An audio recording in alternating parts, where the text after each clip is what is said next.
పూరి జగన్నాథుని ఆలయంలో మూడవ మెట్టు గురించి చాలా మందికి తెలియదు. జగన్నాథ స్వామి ఆలయంలో మొత్తం 22 మెట్లుంటాయి. ఒక్కొక్క మెట్టుకి ఒక్కొక్క ప్రత్యేకత ఉంది. కానీ మూడవ మెట్టు వెనకాల చాలా పెద్ద రహస్యం ఉంది. జీవితంలో ఎన్ని పాపాలు చేసినా పూరి జగన్నాథ స్వామిని దర్శించుకుంటే పాపాలన్నీ తొలగిపోతాయి. అయితే ప్రజలందరూ పాపాలు చేసి పూరి జగన్నాథుని దర్శించుకుని విముక్తులయ్యేవారు. ఇది చూసి యమధర్మరాజు కోపం వచ్చి జగన్నాథ స్వామితో ఇలా అంటాడు: ప్రజలందరూ పాపాలు చేసి నీ దర్శనం చేసుకుని పాప విముక్తులవుతున్నారు.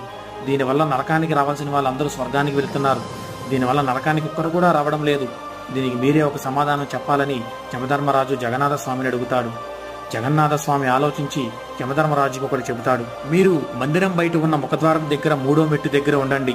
ఆ 3వ మెట్టుని యమశిల అని పిలువబడుతుంది. ఎవరైతే నా దర్శనం చేసుకుని పాప విముక్తులయ్యి వెనక్కి తిరిగి వెళుతుండగా ఈ 3వ మెట్టు మీద ఎవరైతే కాలు పెడతారో మళ్ళీ వాళ్ళు చేసిన పాపాలన్నీ వెనక్కి వస్తాయని